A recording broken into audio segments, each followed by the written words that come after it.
The intruder at the window. The rain poured down in sheets, making the world outside my window a blur. Thunder rumbled overhead, and the wind howled like a banshee. I was alone in the house, trying to distract myself with a movie, but the storm was too fierce, and my nerves were on edge.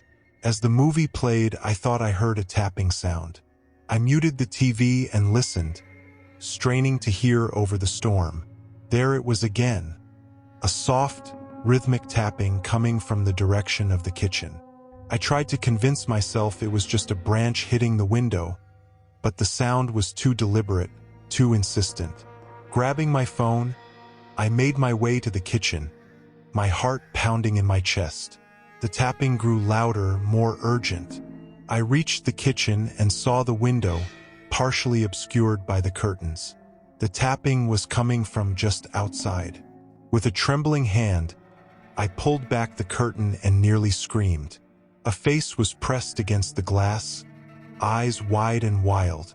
It was a man, drenched from the rain, his hair plastered to his forehead. He was grinning, his teeth bared in a manic smile. I stumbled back, dropping my phone. The man continued to tap on the window, his grin never faltering. I backed away, my mind racing with panic. I needed to get out to call for help. I ran to the front door, but as I reached for the handle, I heard a crash from the kitchen. The window had shattered. I grabbed my phone from the floor and ran upstairs, locking myself in the bathroom. My hands shook so badly I could barely dial 911. I whispered to the operator, trying to keep my voice steady. They assured me help was on the way. I could hear the intruder moving through the house, his footsteps heavy and purposeful. He was searching for me. I held my breath, praying he wouldn't find me. The minutes felt like hours as I waited, listening to the sounds of my home being invaded. Then the bathroom door handle turned. I stifled a scream, pressing myself against the wall.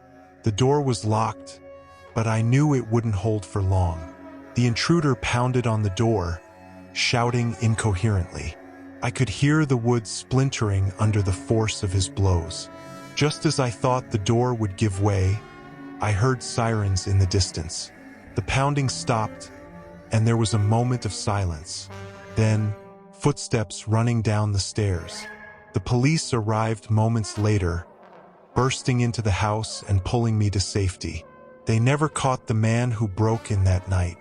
He vanished into the storm, leaving behind nothing but a shattered window and a trail of muddy footprints. I moved out of the house soon after, but the memory of that grinning face at the window, the shadow in the hallway. It was a stormy night, and the rain battered against the windows with a relentless fury. Thunder boomed in the distance, and lightning flashed, illuminating my dark living room. I was home alone, curled up on the couch with a blanket and a good book. The flickering candlelight cast eerie shadows on the walls, making the atmosphere even more unsettling. I had just settled into my novel when I heard a faint, almost imperceptible sound coming from the hallway. At first, I dismissed it as the wind or the house settling, but the sound grew louder, more deliberate. It was the unmistakable creak of floorboards under weight, the sound of footsteps. My heart pounded in my chest as I strained to listen. The footsteps were slow and deliberate, moving closer with each passing second. I clutched my phone, ready to call for help, but my fingers trembled too much to dial. Suddenly, the power went out, plunging the house into complete darkness. My breath caught in my throat as I fumbled to relight the candle. The footsteps stopped, replaced by an eerie silence. I could feel the hairs on the back of my neck stand up as if someone was watching me. I slowly got up from the couch, gripping the candle tightly. I needed to get to the kitchen where I kept a spare flashlight. As I moved through the house, the floorboards creaked under my feet, echoing the sound I had heard earlier. I reached the kitchen and found the flashlight, switching it on with a shaky hand. The beam of light cut through the darkness, and I breathed a small sigh of relief. But my relief was short-lived. The flashlight illuminated a figure standing at the far end of the hallway. The figure was tall and shrouded in darkness, their face obscured by the shadows. I froze, paralyzed by fear. The figure took a step forward, and I instinctively backed away. My mind raced, trying to think of a way to escape. I turned and ran towards the back door, but it was locked. In my panic, I struggled with the latch, my hands slick with sweat. The figure was getting closer, their footsteps now echoing loudly in the silent house. Finally, I managed to unlock the door and burst out into the rain. The cold water hit me like a shock, but I didn't stop.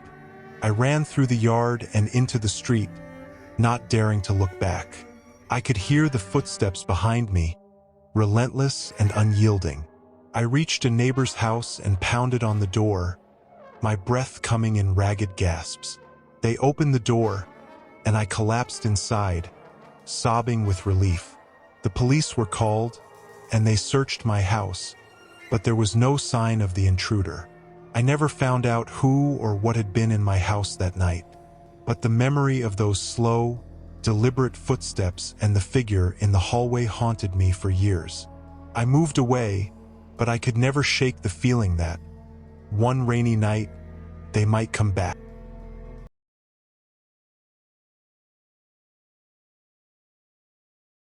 The Wraith in the Mirror. It was a dark and stormy night, the kind where the rain fell in torrents and the wind howled like a mournful ghost. I was home alone, watching TV in the living room. The power had been flickering on and off all evening, and I had a feeling it wouldn't hold out much longer. As expected, the lights went out, plunging the house into darkness. I sighed and fumbled for my phone to use as a flashlight. I decided to light some candles and settle in with a good book until the storm passed. I headed to the bathroom to grab some matches. As I entered, I noticed something strange. The large mirror above the sink was fogged up, as if someone had taken a hot shower. But I hadn't used the bathroom since earlier that day. I wiped a clear spot on the mirror with my hand and froze. There, standing behind me in the reflection, was a shadowy figure. My blood ran cold as I turned around, but there was no one there. The bathroom was empty. Heart pounding, I turned back to the mirror. The figure was still there, watching me. It was a man, tall and thin, with hollow eyes and a sinister grin. His clothes were old-fashioned, and he seemed to be partially translucent. I backed out of the bathroom, unable to tear my eyes away from the mirror. The figure moved closer in the reflection, but I couldn't see him anywhere else. Panic set in as I realized he was only visible in the mirror. I bolted out of the bathroom and into the hallway, but the lights flickered back on, revealing a dark stain spreading across the ceiling. It was shaped like a human figure, and it seemed to be moving, growing larger with each passing second. I ran to the front door, but it wouldn't budge. The windows were locked tight, and I couldn't find my keys. I was trapped. I could hear the whispers now, soft and menacing, filling the house with a sense of dread. Desperate, I grabbed a kitchen knife and headed back to the bathroom, hoping to confront the apparition. The mirror was still fogged up, and the figure was now pressed up against the glass, its eyes boring into mine. "Leave me alone," I shouted, brandishing the knife. The figure's grin widened, and it raised a hand, placing it against the mirror. I felt a cold, clammy sensation on my shoulder and realized with horror that the figure's handprint was appearing on my skin, as if it was reaching through the mirror. I slashed at the air with the knife, but it passed through the handprint without resistance. The figure laughed, a hollow, echoing sound that sent chills down my spine. I stumbled backward, tripping over the edge of the bathtub and falling hard. The impact jarred me back to reality, and I scrambled to my feet. I grabbed the nearest object, a heavy candle holder, and hurled it at the mirror. The glass shattered, and the figure vanished with a final, blood-curdling scream. The power came back on, and the house was suddenly silent. The dark stain on the ceiling was gone, and there was no sign of the figure anywhere. I was trembling, but I managed to call a friend to come over and stay with me for the night. The next day, I had the mirror replaced and began researching the history of the house. I discovered that a man had died there many years ago under mysterious circumstances, and his spirit was said to haunt the place, appearing in mirrors and reflections. I moved out as soon as I could, unable to live with the constant fear of seeing that sinister grin again. Even now, I avoid mirrors during storms, afraid that one day, the wraith in the mirror will return to finish what it started.